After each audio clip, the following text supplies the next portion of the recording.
Yo, it's another weekly edition of the Best Way to Smoke News. Yup, and it's being presented to you by Serpo Jr., your favorite smoking partner. Make sure you stay elevated with Big J. And it's always being sponsored by this glue guard. You get that glue guard, and I promise you, you will not be smoking no spit. No drip lip. Bottom line. Yup, and Pennsylvania House passes cannabis legalization bill. With all the BS that's been going on in Pennsylvania, let's see what this legalization bill is talking about.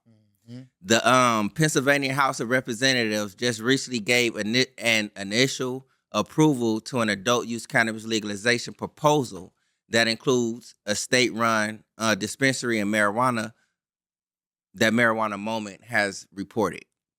The proposal was just introduced last week and advanced from the House Health Committee on Monday. House lawmakers then narrowly voted to pass the proposal on a 102 to 101 party line vote. That shit just hit me. They was on the party line doing this shit. That's right.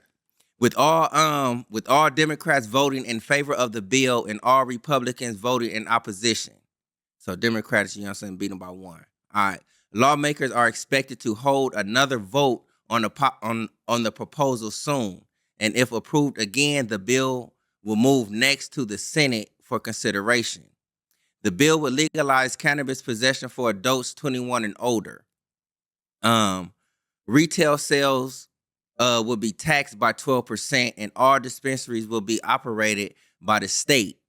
However, the industry's cultivators, processors, transporters, and potential consumption sites could be privately owned. The report said home grows would be allowed, but only with an annual $100 home cultivation permit issued by the state liquor control board. That I don't know why the liquor control board, you know what I'm saying, has to even be involved with that, which would be tasked with overseeing the industry, meaning the liquor people will be overlooking the weed people. None at all. The bill also introduced THC concentration caps for both cannabis edible and flower products. The committee chair and co-sponsor of the bill, Republican Dan Frankel, responded that this has been a transparent process. I don't know what you're talking about with your transparency or whatever it may be, because it's a whole lot of flim-flam up in there. Right. But Pennsylvania, you need to get that one together, in my opinion. And that's from your favorite smoking partner. And what you call them, Pennsylvanians? Yeah, you Pennsylvanians. Y'all got it twisted. Man. DOGE. Cuts. Dogecoin? Yeah, DOGE. Elon Musk and Trump. Oh. DOGE cuts contract for federal cannabis potency research. They cutting too much shit. Just let it, you know what I'm saying? Like we need the research. You know what I'm saying? We need to keep the research going and stuff. It's not hurting nothing. The Department of Government Efficiency under the Trump administration is highlighting its move to terminate a federal contract focused on tracking the potency of confiscated marijuana samples. The contract, previously held by the University of Mississippi through the National Institution of Drug Abuse, NIDA, involved analyzing the THC and CBD content in cannabis seized by the Drug Enforcement Administration, the DEA, and state and local law enforcement. DOGE touted its cancellation as part of its broader initiative to reduce government spending, identifying the $143,000 contract as wasteful. This decision by DOGE to end the long-standing program has sparked debate within the cannabis research community. The data collected through this contract over the years has provided insight that involving potency of cannabis, while DOGE framed the move as a cost-saving measure, critics argue that it will hinder crucial federal research capabilities related to cannabis. It comes shortly after DOGE also promoted the discontinuation of a grant supporting research into cannabis use risks within LGBT community. That part, I don't, you know what I'm saying, I don't get, you know what I mean? I ain't get none of that. Right, but the part about the research into cannabis use for the LGBT community, I mean, cannabis use is universal for everybody though. But and other communities raising concerns about the administration's overall approach to federal funded cannabis studies, even as the Department of Veterans Affairs seeks contractors to explain medical marijuana benefits to veterans. So, like I said at the end, though, we do need this research because it helps people understand the potencies. You know what I'm saying? Because everybody tolerance level ain't the same. You know what I'm saying? Even just having the aspect of like 25% THC, you know, on the bottle. Let's break that down though and really get into it, how it can affect somebody that might have PTSD or might have anxiety or might have these different conditions and stuff like that. So I believe the research is needed though. You know I what I'm believe saying? that too, though, but I don't see why they gotta like why is they searching the potency of confiscated Right, cannabis? Shouldn't it right. be like tested for the The legal potency shit, yeah. before it's confiscated? Right. That's just something I ain't get. Man. Oh, sheesh. Tax hikes is coming to California's cannabis industry. Whew. Turfs. Man, Turfs. turfs. All right. California is set to raise the state's cannabis industry tax from 15% to a whopping 19% and a 24% hike starting July 1st under a plan being implemented by Governor Gavin Newsom, according to a San Francisco Gator report. You think he's trying to raise those taxes because he ain't pro cannabis, is he? Mm-mm. Newsom on that bullshit. Well, no. I ain't gonna necessarily say he's not pro cannabis, but I know he supports some cannabis things and Research. shit like that. Yeah. All right, brother. The California Department of Tax and Fee Administration announced a tax hike last week. The incoming hike will lead to the highest cannabis tax rate legally allowed under state law, per a 2022 proposal signed by Governor Gavin Newsom that removed a blanket cultivation tax, but included a provision requiring the tax rate to be raised if cannabis tax revenues were to fall. Since then, tax revenues in California have dwindled as the legal market struggles against strict regulations, competition from the illicit market, black market, and already high taxes. When they be saying it just took a little dwindle, you know what I'm saying? There's certain reports that I read and go over, you know what I'm saying? It's like this cannabis part of the industry that made a couple billion. That part over there that made a couple million. So on and so on. Right. You saying like, you know what I'm saying, you losing. But before all of this came, you probably, I guess, you was on the illicit market. You probably was making more. Right. But even if you wasn't, and then you coming in on the legal end, shit, it looked like you making some bread. Right. Looks like it.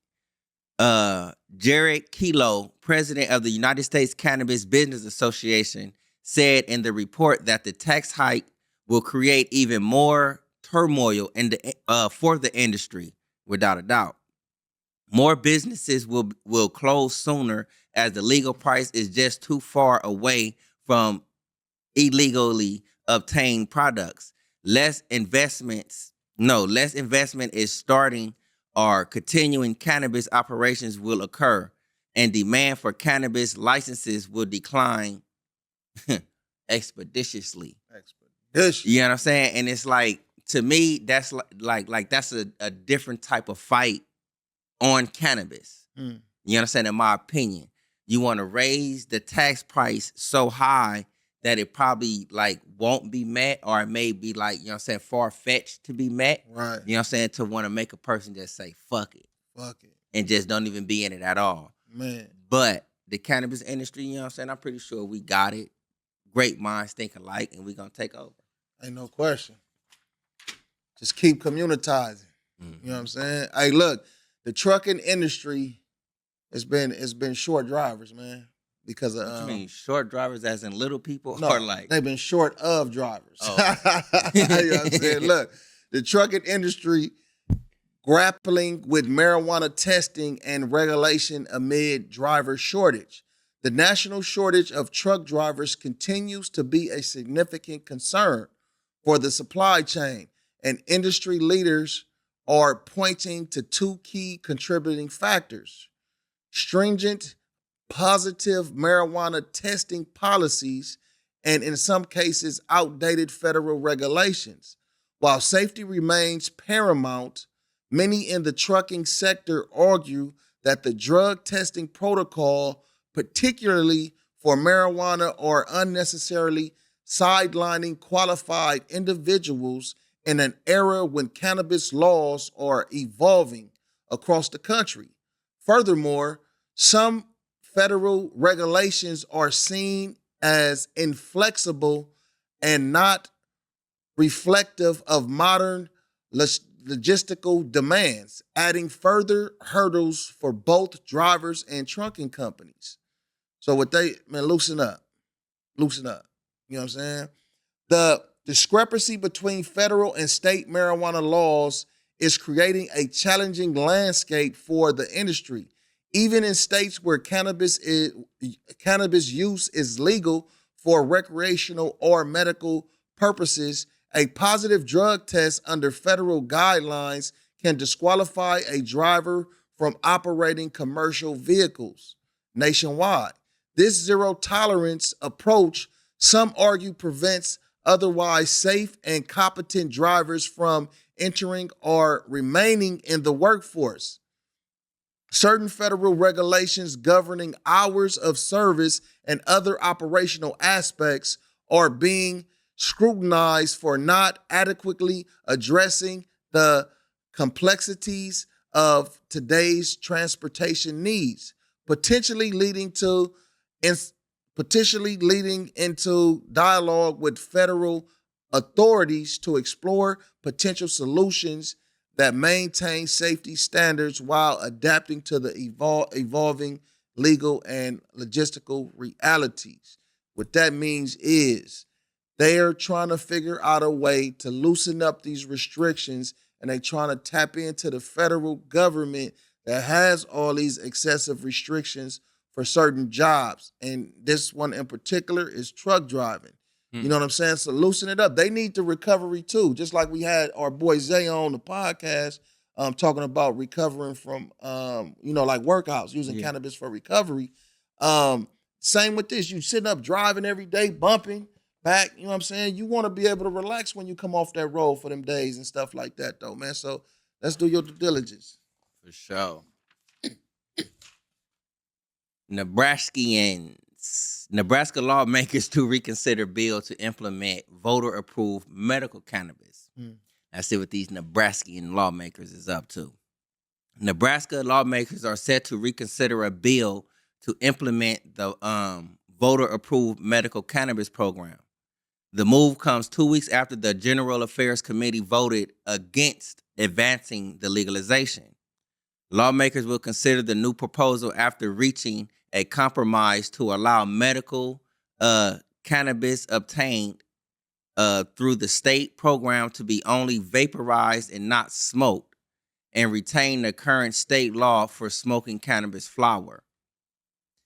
The only reason or way that I'll probably like go ahead and agree with that one in the medical sense, you know what I'm saying, is if the vaping is like pure. Right. You know what I'm saying? You don't get none of the little burning from the wick or whatever the hell that it may be. If you're getting straight medical cannabis, that's dope. The compromise also keeps post-traumatic stress disorder off the list of qualifying considerations for program access. I think you need to put that up on there because a lot of people struggle from PTSD. Ain't no question. And cannabis, you know what I'm saying, is a great help. Research it. In the statement, Krista Eggers with Nebraskans, they using my word. Right. Man, Krista Eggers with Nebraskans for That's trip me out. Nebraskans for medical marijuana called the development a huge win.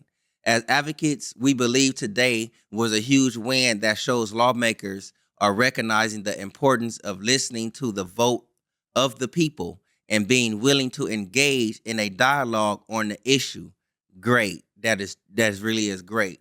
We do not know what the path forward will look like. However, after fighting for over a decade, seeing the day that a strong bill that adheres to the will of the people will also ensuing safeguards and regulations to support a good medical program for the state as a whole is a huge step forward. And that is a whole huge step forward for regular citizens, recreational users, medical users, you know what I'm saying?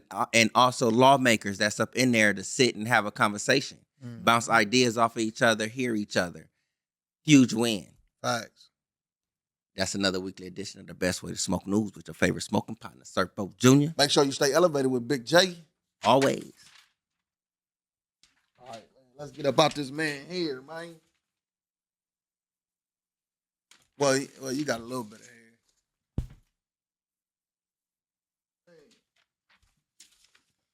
hair.